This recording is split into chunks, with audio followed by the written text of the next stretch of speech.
So when I reached out to Sean, I had recently been back in the UK for 3 years caring for my grandparents, which was quite a difficult time, rewarding in some ways, but challenging in a lot of ways.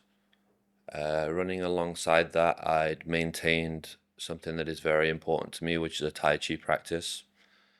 And that was the thing that encouraged me to finally leave again after my granddad had passed away. So when I first spoke to Sean about this, I was in Thailand. I'd got back to some intensive practice with one of my teachers, but I was still feeling very weighed down by the experience that I just had.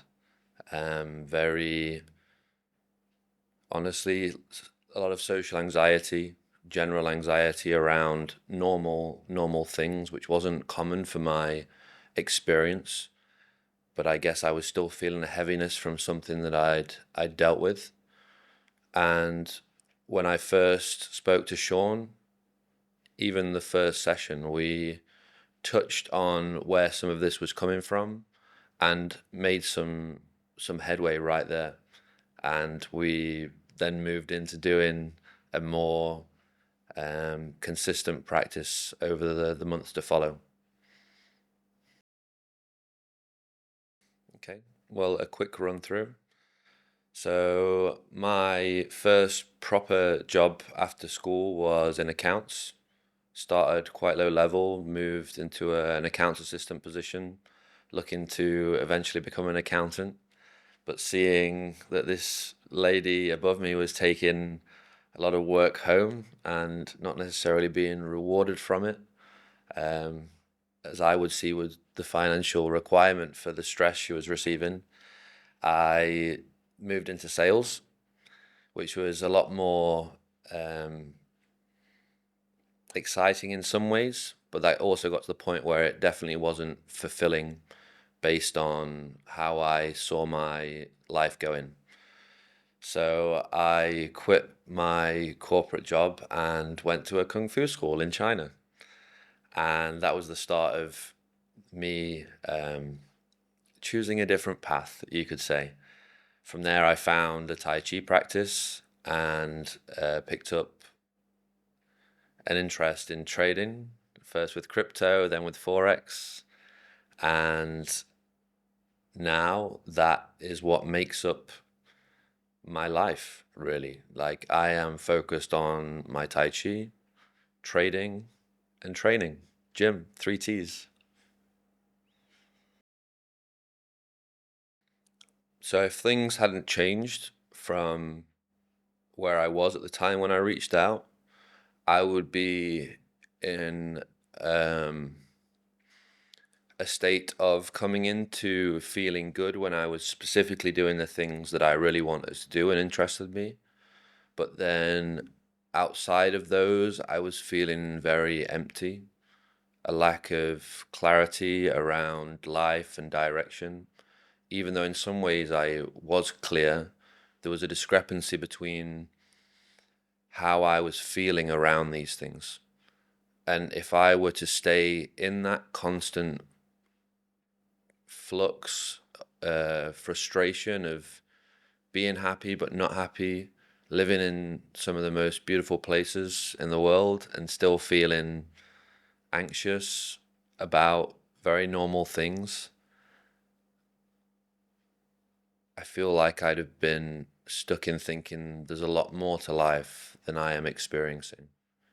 And also then not being able to really maximize my enjoyment with the things that I really was enjoying doing. Well, I guess the main thing I tried based on what I'd done before was running away from problems. So yeah, I think that was the thing that I was trying to do. I guess I was trying to find things to distract me rather than finding a way to change it, accept it, find direction, make it better. So Yeah, I think for me, my coping around struggles has been to distract and avoid, and that's something that we've definitely worked on during the sessions. I feel I've always had a practice of reading and listening to podcasts and such things, but during those times, I lose the capacity to really engage with them fully and absorb the information. And I think the thing that I'd realized from the COVID time is I'd spent a lot of things had moved onto the computer and been very in your own time and not as engaging as a person spending time with me and me with them. That feeling of being present with another human.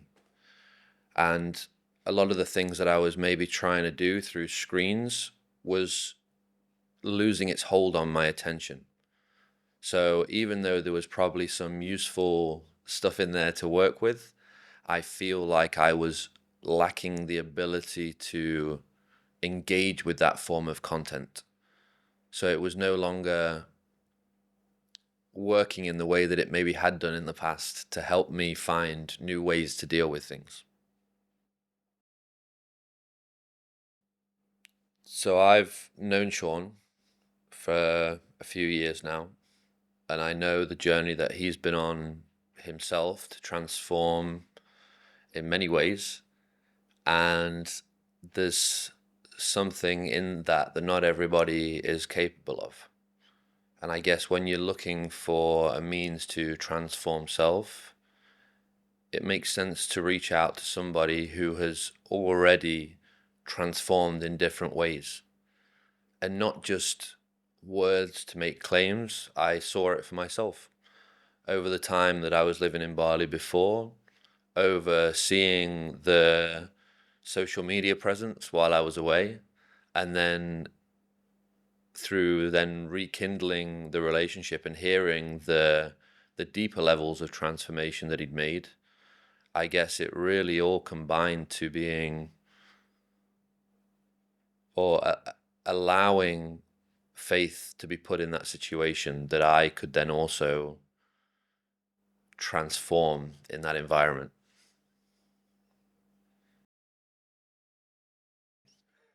Um, of course, spending time in Bali, you come across a lot of life coaches, and quite often these people haven't lived enough life, I don't feel, to claim these positions. So there's always skepticism when people claim to be coaches, which is something we've gone into in our sessions as well. This people claiming knowing over a topic where um, maybe they don't have as much as they claim. So yes, there was skepticism around whether this is just another 4-week program that's made somebody a coach and whether that will have any impact on me.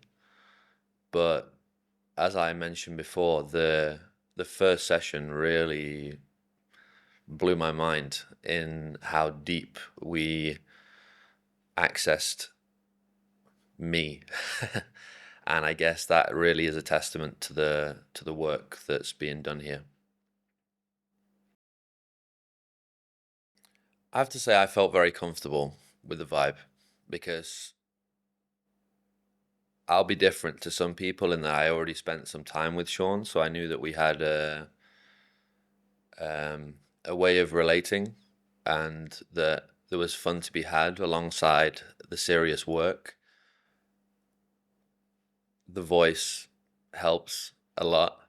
It's really a beautiful meditation to be listening to Sean Gray's voice. So that's really really fun. But I think the best part of it is the fact that there was fun to be had as well.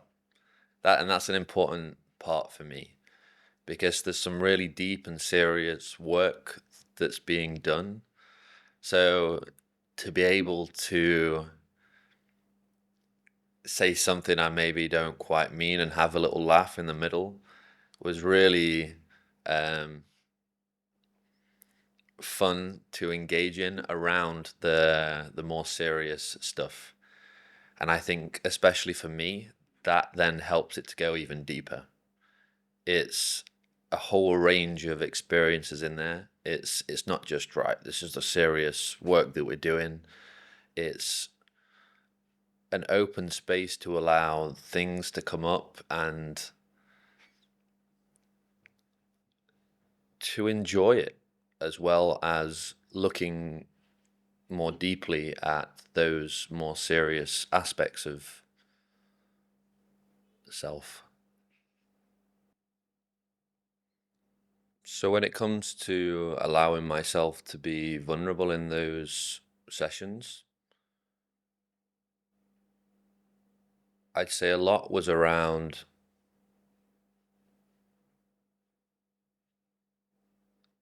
sounds funny, but the vibe. Um, Not feeling like there was any judgment towards the things that I was saying or trying to say, which I think can be an obstacle when the communication isn't as eloquent as it could be. You can feel like it's quite difficult to put words to these things. So if there was any sense of being judged in that, then I think that would have caused me to close off. But it didn't feel like that. It felt supported, and that I was being encouraged to explore that, to explore whatever words I could put to it, to let go into whatever came up. And yeah, I definitely felt safe doing that with Sean.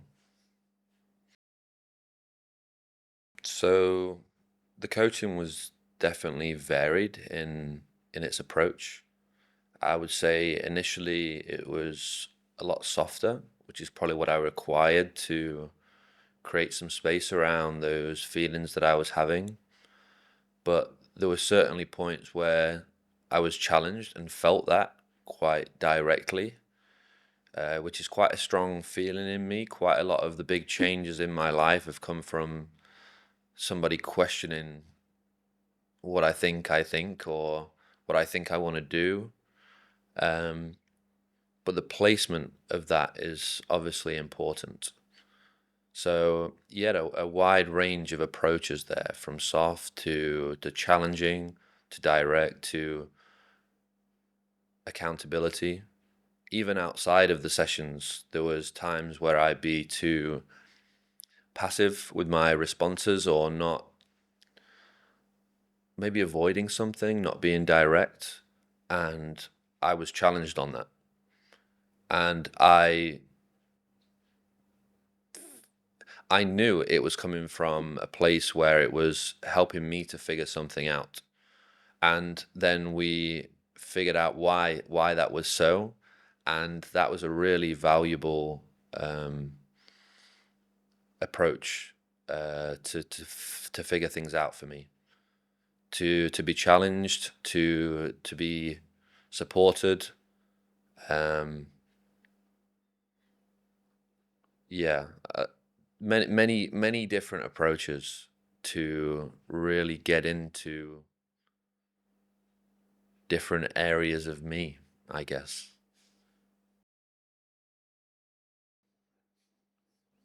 Okay. So a big one was Sean gave me some homework, I guess you could say, something to do outside of the sessions. And I didn't want to do it, but I wasn't saying that. I was saying many things around that, I guess, voicing that I was feeling friction with it, but not being clear in my communication that I didn't want to do it, or it wasn't the right time. And when I came back to Sean one time with one of these airy-fairy messages, not saying specifically what it was that I wanted to say, Sean challenged me on that. And I sat with that message for, I want to say an hour or so. And it became clear that, yes, I wasn't answering directly. I was avoiding being clear with my answer. And that was that I didn't want to do that. I felt an objection to it. And when I communicated this, that was then something we could go into. Why? Why was this something that was coming up? What was it that was causing friction around this topic? What was it that was stopping my ability to go into this work outside of the sessions?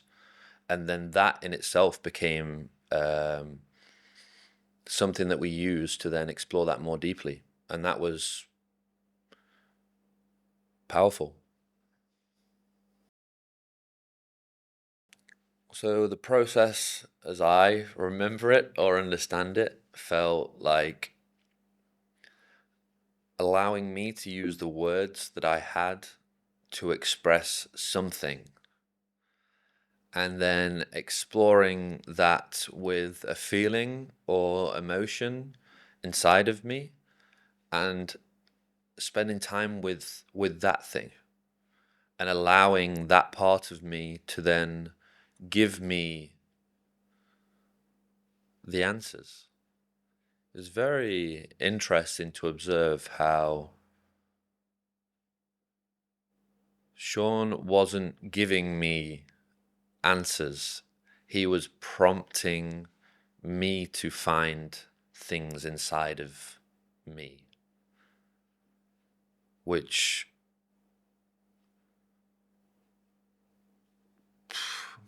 beautiful. The things that came up, it was so clear, but also deep and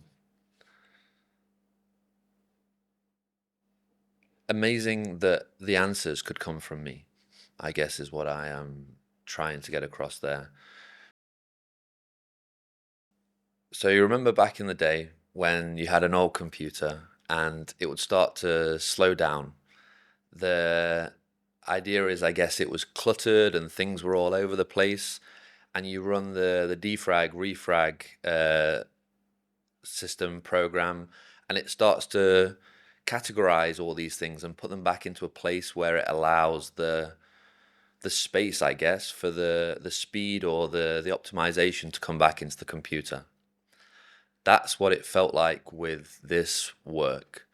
It felt like, in my experience, things were all cluttered around. Like there was too many things bouncing around in different areas, and I needed to run this to stick certain things back together and allow my mind the space to start running more efficiently again. And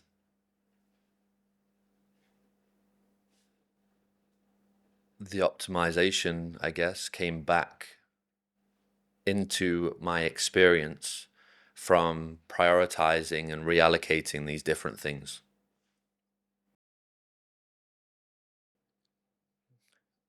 The session that is most memorable was the first one, because I was experiencing things, feelings in my life that I was struggling to deal with. This anxiety and just doing normal things. And in that session, we tuned into that. I felt it. And then we traced this feeling back and listened to it. And from that, even from that first session, there was some space created around my experience, my day to day. And it's not something that I'd felt for a long time. I'd felt very trapped in, maybe this is how I am now. Maybe this is what it is. So to find some space and be able to then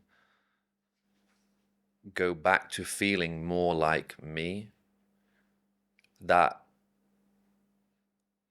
is obviously gonna stick with me and stay with me. And I guess that's also what got me hooked on the idea of doing more sessions, more space, more freedom. So practically speaking, I'm not feeling anxious anymore. Social anxiety has lifted. I feel a lot more focused in terms of the priorities in my life and what I'm focused on. I feel like I am making time for the things that I need to be making time for now with a clear mind, which is something that I was struggling to access for quite a while.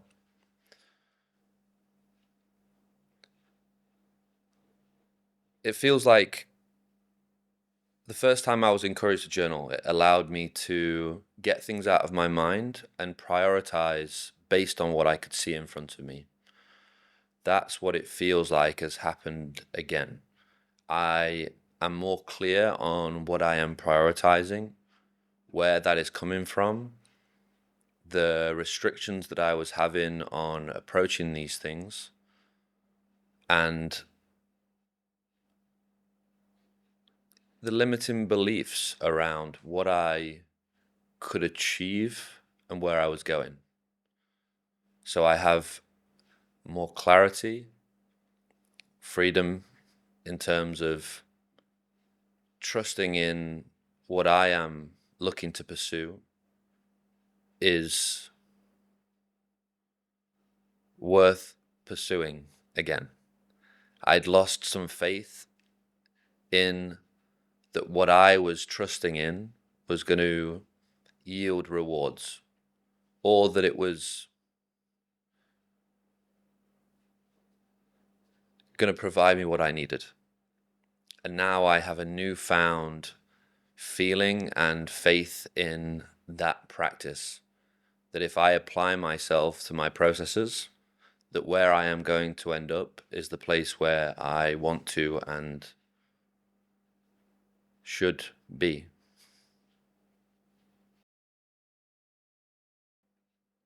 I would say the thing that's been most noticeable from other people is that my calm is back. I had fallen into being reactive in some ways around family and less engaged with a lot of friends and social situations.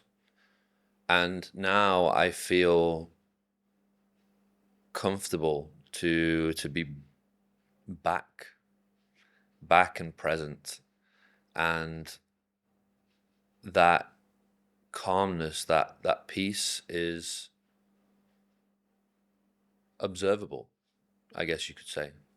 It's not so much in the words that were expressed to acknowledge a difference, but more in, say, specifically with family. I notice how when I am regulating myself better, the interactions that I am having there bring about better communication and experiences. So it's more in terms of that's clear on both sides. It's clear for me that I am holding a better frame, and then I am eliciting a better response and frame of experience from them as well.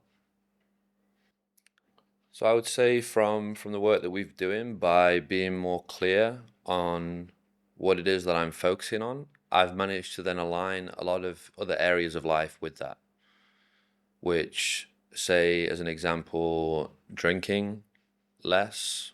Not that I was overly drinking, but now I'm clear that that's not something that I want to be including very often. Smoking less does not align with where I want to be, where I want to be, what I want to focus on, and more clear about the healthy habits and routines in my life. So yeah, I guess when you're more clear on what it is that you're trying to achieve, it's easier to make sure that the other things that you are doing are aligning with that, creating better habits and observing where the bad ones that you've picked up are not pushing in that same direction. And I guess the more you shine a light on these things by being clear, the more easy it is to make the changes to let some of those things go.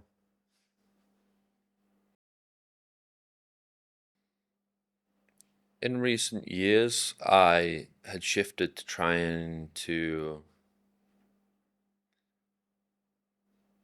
find a way to make money that would make sense rather than would be fulfilling. I'd been distracted from the pursuit of something that does light me up and gets me excited to do it and practice it and share it, to do something that maybe made sense to others for financial gain. And over these sessions, I've really realized the place that my Tai Chi practice has in my life, and that it is worth giving the investment of time and trusting in that process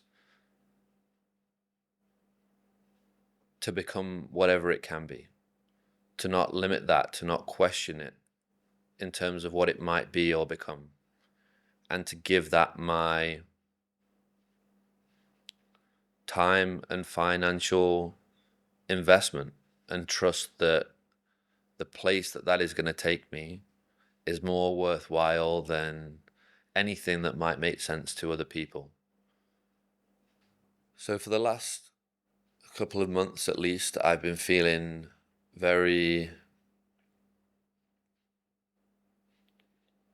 feeling like I needed to be more sensible in terms of how I was spending my money and the time that I was allocating to my Tai Chi practice. And I guess I was trying to again align with what I thought I should be doing. But I realized and made the move to book an intensive period of Tai Chi practice again coming up. And even just the feeling of making that decision makes me realize how much more important that is to me than a lot of other things that I am trying to work with. That leap of faith, you could say, in that direction again has reignited a feeling, a re-acknowledging the passion that I have for that project. And just to have that as part of my life and something that I will be going into again in the near future helps me to then engage with everything else. It's like that gives me the feeling, the excitement that makes everything else possible.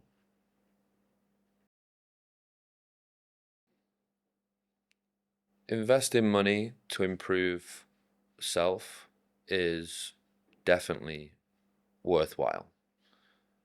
It's, I guess, creating a catalyst for future rewards and growth, and putting this money on the table is definitely worthwhile based on the rewards that come from it. There is a clarity again around focus. There is a clarity around my other financial investments There is clarity around my passion projects, and investing money to help find those things seems like a no-brainer. It's investing money in somebody to spend the time to look at me more closely, to help me run this process of creating space around my life, to be able to focus on the things that really matter, to become more efficient.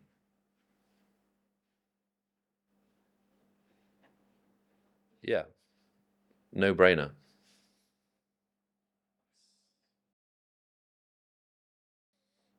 I'd say that it is expensive, but that all the best things are. You pay for access to something that is going to add value or help transformation. So you choose to spend the money and change, to move in a direction that will accommodate you having more access to resources, or not. And that's a decision that everybody has to make, I guess. But to see that you have to spend money to make money, and it's a bit indirect in this sense because it's not a specifically financial return, but the money that you put in comes back in the space that you create to earn in the way that you've chosen, I guess you could say. So invest and get excited about it. And that is what's going to bring that money back to you in the way that you choose it to do so. The cost of not doing is not getting. So the cost of not spending, investing, the price you pay is remaining stuck in where and what you are. And if you see value in changing that, then you add value to the things that will change that for you.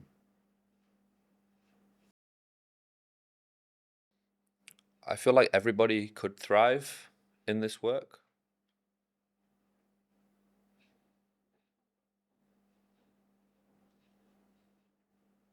But if you already have any clarity around a direction or ideas around what you want to pursue, or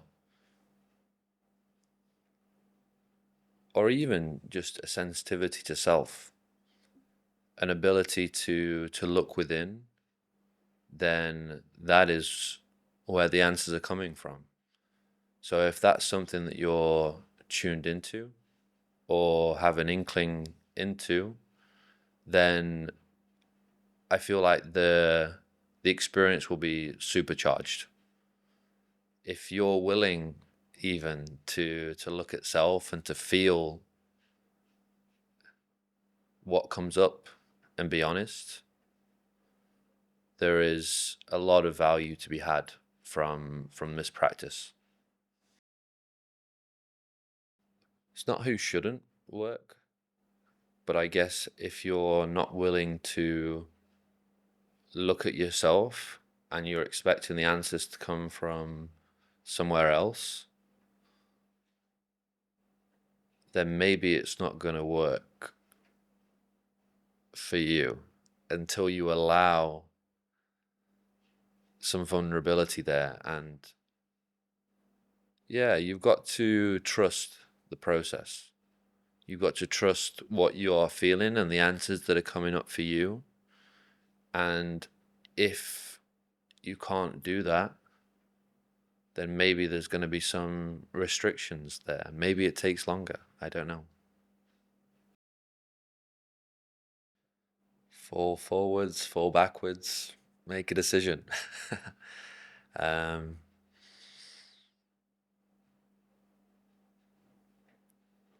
I th- I think there's a feeling of knowing around this stuff.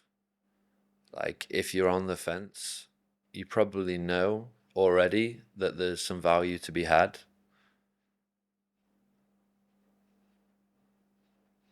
but you got to make a call. So you know, on an old computer, when it starts to slow down, you run the refrag defrag process to find some space again, to find the speed. That's what it feels like this work did for me. It helped me to compartmentalize different things that had drifted apart and reorganize them into a more efficient, streamlined process to bring that clarity and functionality back to this computer.